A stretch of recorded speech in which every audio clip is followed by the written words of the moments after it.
नमस्कार मित्रों, मैं कैलाश भामरे आज के इस वीडियो में आपका स्वागत करता हूं। आज हम पढ़ेंगे अर्थ के आधार पर वाक्य के भेद। पिछले वीडियो में हमने वाक्य के तत्व जो है उनकी बात की थी। उसमें हमने ध्वनि, स्वर, व्यंजन, वर्ण, शब्द, फिर शब्दों से पद कैसे बनते हैं और फिर वाक्य कैसे भाषा की महत्वपूर्ण इकाई है, इसका विस्तार से ज्ञान प्राप्त किया था, जाना था उसको। ये भी हमने देखा कि वाक्य की परिभाषा भी देखी कि शब्दों का वो सार्थक समूह जो किसी न किसी भाव को प्रकट करता है उसे वाक्य कहा जाता है। मनुष्य को विचारों को व्यक्त करने वाला शब्द समूह जो व्यवस्थित हो तथा पूर्ण आशय प्रकट करता हो, भाव प्रकट करता हो, सार्थक हो, उसे वाक्य कहते हैं। शब्दों का सार्थक समूह वाक्य कहलाता है। तो जैसा कि आपको बताया गया पहले वीडियो में, अर्थ के आधार पर 8 भेद होते हैं, रचना के आधार पर 3 होते हैं। आज हमें केवल अर्थ के आधार पर भेद है, उसी की चर्चा इस वीडियो में करनी है। अर्थ का मतलब क्या कि वाक्य से जो कुछ भाव प्रकट हो रहा है, जो आशय उत्पन्न हो रहा है। जैसे कभी कोई सूचना दी जाती है, सामान्य कथन होता है, कभी उसमें नकार का भाव होता है, कभी प्रश्न पूछने का भाव होता है, कभी मन के अलग अलग भाव प्रकट होते हैं, विस्मय होता है, कभी काम करने की आज्ञा दी जाती है, आदेश दिया जाता है, कभी इच्छा जताई जाती है, प्रकट की जाती है। और ये जो अलग अलग रूप है, इन्हीं को व्याकरणिक दृष्टि से अर्थ कहा जाता है। और इसी अर्थ के आधार पर वाक्य के 8 भेद किए जाते हैं। इसके पहले वीडियो में हमने देखा था ये कि विधानवाचक वाक्य, प्रश्नवाचक, संदेहवाचक, आज्ञावाचक, नकारात्मक, इच्छावाचक, विस्मयवाचक, संकेतवाचक। आपको किसी किताब में इनके लिए वाचक के स्थान पर सूचक वगैरह शब्द भी मिल सकता है, तो इसमें घबराने की कोई आवश्यकता नहीं है। पहला प्रकार विस्तार से हम समझेंगे। देखिए, जिस वाक्य में क्रिया के होने का या करने की सूचना मिलती है, सामान्य कथन होता है, उसे विधानवाचक वाक्य कहते हैं। विधानवाचक वाक्य को दूसरे शब्दों में सकारात्मक वाक्य भी कहते हैं। अंग्रेजी में एफर्मेटिव सेंटेंस कहा जाता है, क्योंकि इस प्रकार के वाक्यों में कही गई बात ज्यों की त्यों उसी प्रकार से मान ली जाती है। सकारात्मक वाक्य वो होता है एक सामान्य सूचना, सामान्य कथन, सामान्य विधान इन वाक्यों में होता है। ऐसे इन वाक्यों को विधानवाचक वाक्य कहते हैं। जैसे पक्षी घोंसले से उड़ चुके हैं, कविता ने पाठ याद कर लिया है, नदी में बाढ़ आई है, विजया ने दौड़ में प्रथम स्थान प्राप्त किया, रोहित ने नया मकान खरीदा। इस प्रकार के सारे वाक्य विधानवाचक हैं। अगला प्रकार है निषेधवाचक या नकारात्मक या निषेध सूचक। जिन वाक्यों से क्रिया न होने की या न किए जाने का भाव प्रकट होता है, न या नकार जिसमें प्रकट होता है, उसे नकारात्मक या निषेधात्मक या निषेधवाचक या निषेध सूचक वाक्य कहा जाता है। इन वाक्यों में पहचानने के लिए बिल्कुल आसान बात है कि न, मत, नहीं देखकर, ऐसे शब्दों को देखकर आसानी से आप पहचान सकते हैं कि निषेधवाचक वाक्य। जैसे पक्षी घोंसले से नहीं उड़े हैं, नदी में बाढ़ नहीं आई है, ऐसी सर्दी में बाहर मत जाओ, रोहन धूप में न निकलना। इस प्रकार। अगला प्रकार है प्रश्नवाचक वाक्य। बिल्कुल इसके जो नाम है उसी में इसका उत्तर है कि प्रश्नवाचक, यानी जो प्रश्न पूछता है। जिस वाक्य से प्रश्न का भाव है, यानी जो वाक्य प्रश्न पूछने का काम करता है, जिसमें जिज्ञासा का भाव है, वो प्रश्नवाचक है। जैसे कब, क्या, क्यों, कैसे, कौन, किसका, कैसे आदि प्रश्न सूचक शब्द इसमें जुड़े होते हैं। और सबसे महत्वपूर्ण बात इन वाक्यों की पहचान करने की कि इनमें क्या लगा होता है, प्रश्न चिन्ह लगा होता है। जैसे वह प्रतिदिन कहाँ जाता है, क्या बहुत से अधिकारी भ्रष्ट होते हैं, तुमने गृह कार्य पूरा कैसे किया, रमेश कब घर आएगा। इस प्रकार प्रश्न पूछने का कार्य करने वाले वाक्य प्रश्नवाचक वाक्य कहलाते। अगला भेद है आज्ञावाचक या आज्ञा सूचक। जिन वाक्यों में आज्ञा या अनुमति देने या लेने का भाव प्रकट होता है उसे आज्ञावाचक वाक्य कहते हैं। आमतौर पर आज्ञा देने के ही भाव ज्यादा होते हैं, लेकिन कभी कभी लेने का भाव भी हो सकता है, इसलिए उन्हें आज्ञावाचक वाक्य कहते हैं। इन वाक्यों का दूसरा नाम आज्ञा सूचक भी है। कभी कभी इनको विधिवाचक वाक्य कहा जाता है। किसी किताब में आपको, पुरानी किताबों में मिल सकता है विधिवाचक वाक्य। अब यहाँ पर मैं आपको एक बात स्पष्ट कर दूं कि विधिवाचक और विधानवाचक पूरी तरह से भिन्न है। विधिवाचक एक आज्ञा के अर्थ में आया हुआ शब्द है और विधान यानी एक कथन के रूप में आया हुआ शब्द है। ध्यान रखना। तो विधानवाचक यानी सामान्य कथन वाला वाक्य होता है, और विधिवाचक अगर गलती से कहीं आपको विधिवाचक इस शब्द को पूछा जाता है या कहीं आप पढ़ते हैं तो विधिवाचक का मतलब है आज्ञावाचक ही। जैसे किताब के पेज मत फाड़ो, किसलय अब पढ़ने बैठ जाओ, दीवारों को साफ कर दो, अपने जन्मदिन पर एक पौधा लगाना, ये काम कल तक जरूर पूरा कर देना। इस प्रकार के वाक्य आज्ञा देते हैं। अगला भेद है इच्छावाचक वाक्य। जिन वाक्यों में वक्ता की इच्छा, कामना, अभिलाषा, आशीर्वाद आदि भाव प्रकट होते हैं इन्हें इच्छावाचक वाक्य कहते हैं।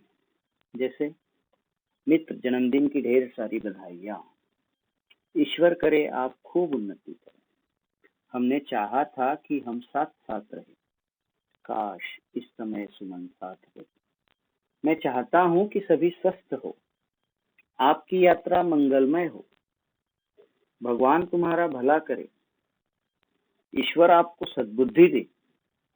इस प्रकार के वाक्य इच्छा जाहिर करने वाले वाक्य होते हैं और इन वाक्यों को इच्छावाचक वाक्य कहा जाता है। विस्मयवाचक। अब विस्मय शब्द का शाब्दिक अर्थ अगर देखें तो विस्मय का मतलब होता है आश्चर्य, लेकिन केवल आश्चर्य ही नहीं बल्कि मन के जो और भी भाव होते हैं। विस्मय का अर्थ है आश्चर्य। जिन वाक्यों से आश्चर्य, हर्ष, घृणा, प्रसन्नता, शोक, दुख, भय आदि भाव, ये सारे मन के भाव है। ध्यान रखिए, कभी हम आश्चर्यचकित होते हैं, कभी हर्ष होता है, कभी घृणा उत्पन्न होती है, कभी हम प्रसन्न हो जाते हैं, कभी शोक होता है, कभी भय होता है। ये जो भाव होते हैं, इन भावों के अभिव्यक्ति के रूप में जो वाक्य प्रयुक्त होते हैं, जो उद्गार निकलते हैं, एक तरह से मन के उद्गार हम उससे कह सकते हैं, वो विस्मयवाचक वाक्य है। और इसीलिए मन के उद्गार होने के कारण ही कहीं कहीं इन वाक्यों को उद्गारवाचक वाक्य भी कहा जाता है। हो सकता है कि कहीं कहीं दक्षिण भारतीय प्रदेशों में इसको उद्गारवाचक वाक्य भी जाना जाता होगा। तो हो सकता है मराठी में भी इसी प्रकार का उद्गारवाचक वाक्य है और उसकी तर्ज पर हिंदी में भी उद्गारवाच्य वाक्य वहां पर हो सकता है। तो विस्मयवाचक वाक्यों की पहचान क्या है कि वाक्य में अहो, आहा, वाह, हाय, छी, अरे आदि देखकर जो है ये इस प्रकार के शब्द वहां आते हैं।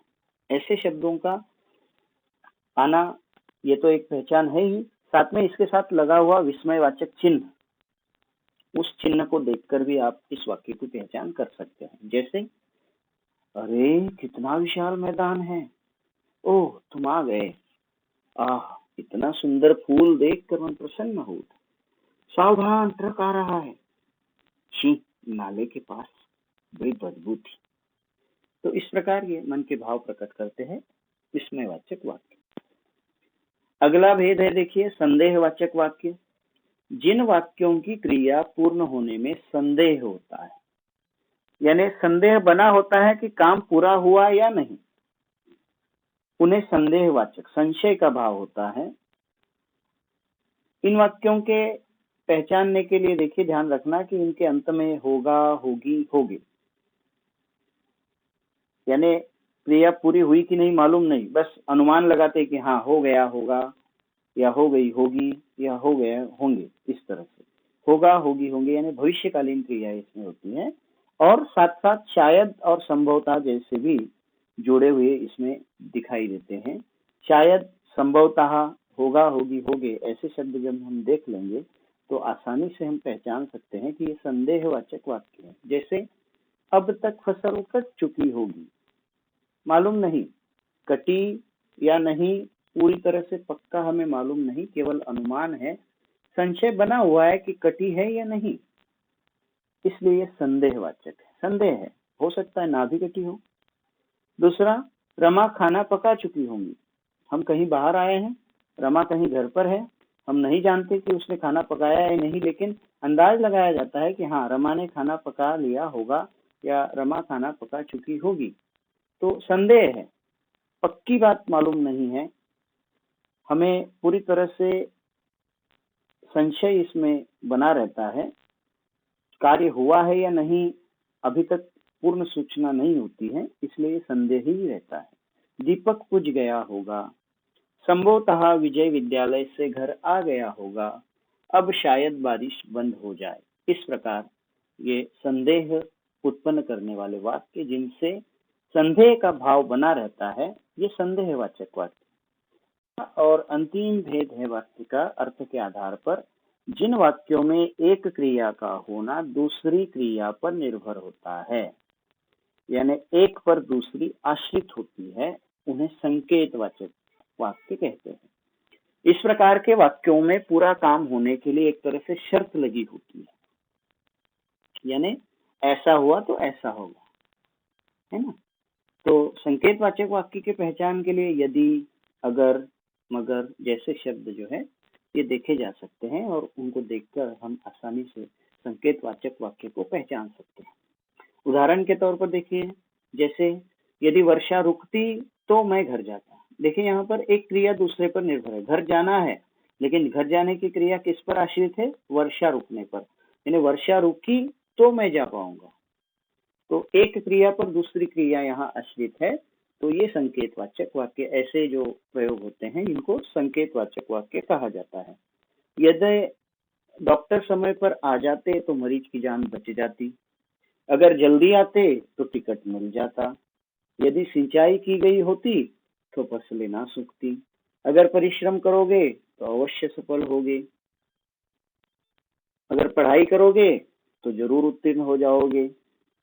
यदि, अगर, तो, इस तरह इसमें शब्द जुड़े होते हैं और एक शर्त होती है कि इस क्रिया की होने से दूसरी क्रिया हो पाएगी या नहीं हो पाएगी। इस तरह ये संकेतवाचक वाक्य कहलाते हैं। तो इस प्रकार भेद जो है वो हमने देखे।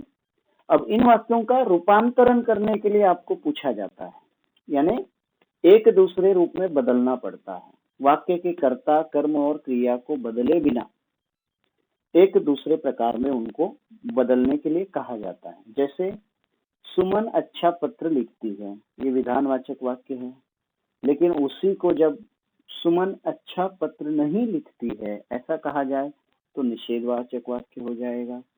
क्या सुमन अच्छा पत्र लिखती है, ऐसा अगर प्रश्न हो जाए तो प्रश्नवाचक वाक्य है। अगर आज्ञावाचक बनाना है तो सुमन एक अच्छा पत्र लिखो, इस तरह आदेश उसे दिया जाएगा। तो इस प्रकार वाक्य बदलना हमें आना चाहिए। जब आप अभ्यास करेंगे, प्रैक्टिस करेंगे, अभ्यास शब्द प्रैक्टिस के अर्थ में है, बार बार करेंगे, एक दूसरे वाक्य को एक दूसरे प्रकारों में रूपांतरित करेंगे तो अच्छी तरह से आप इस बात को समझ पाएंगे। यहाँ पर कुछ वाक्य है और देखिए, मेरी इच्छा है कि सुमन अच्छा पत्र, एक ही वाक्य को हम अलग अलग रूप में देख रहे हैं। तो सुमन अच्छा पत्र लिखती है जो वाक्य था, ये इच्छावाचक में क्या होगा? मेरी इच्छा है कि सुमन अच्छा पत्र लिखे। संदेह अगर है तो संभवतः सुमन ने भी अच्छा पत्र लिखा होगा, या फिर सुमन ने अच्छा पत्र लिख लिया होगा, इस तरह। विस्मय अगर है, अरे इतना अच्छा पत्र सुमन ने लिखा है, इस प्रकार का वाक्य विस्मय अधिबोधक कहलाता। संकेतवाचक, यदि मैं कहता तो सुमन अवश्य अच्छा पत्र लिखती। तो इस प्रकार एक ही वाक्य को हम 8 प्रकारों में जो है रूपांतरित कर सकते हैं। अब रूपांतरण जो यहाँ पर वाक्य दिए हुए हैं उनके आप अभ्यास के तौर पर करेंगे। कुछ समस्याएं हैं तो जरूर आप पूछ सकते हैं, कमेंट बॉक्स में भी बता सकते हैं, ठीक है। यहाँ पर अर्थ की दृष्टि से इन वाक्यों के भेद कौन से है वो आपको बताने, अपनी कॉपियों में लिखने हैं। जैसे ओह, ऐसी भयंकर गर्मी, तुम उधर मत बैठो, मैं अंधेरे से नहीं डरता, ईश्वर आपका कल्याण करे।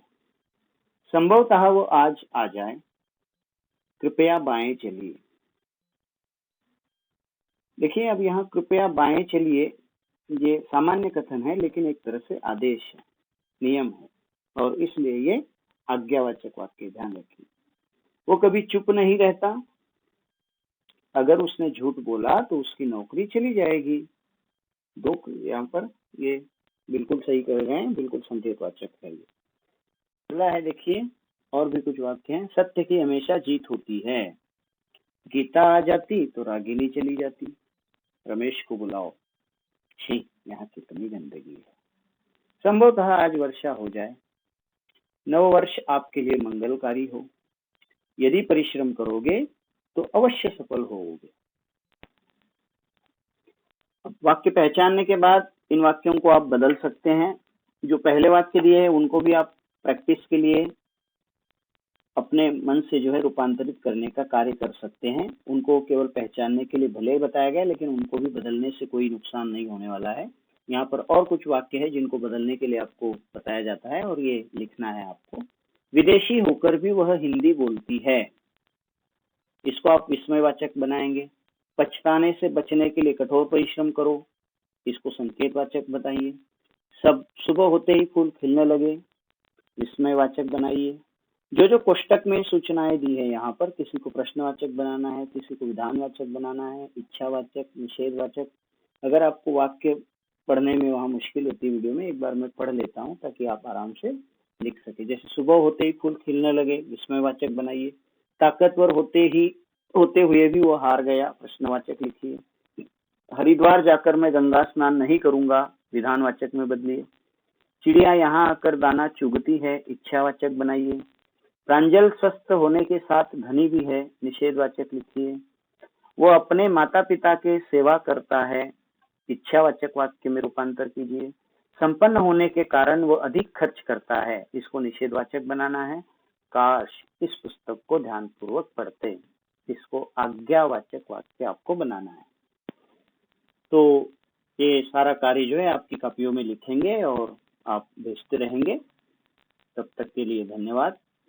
बिल्कुल पढ़ाई करते रहे, सकारात्मक रूप से इस समय जो है आपको अध्ययन करना है। बहुत सा समय आपको पढ़ाई के लिए मिल रहा है। 9वीं और 10वीं के वर्ष बड़े महत्वपूर्ण होते हैं। घर में रहें, सुरक्षित रहें, अनावश्यक रूप से बाहर ना निकलें। धन्यवाद।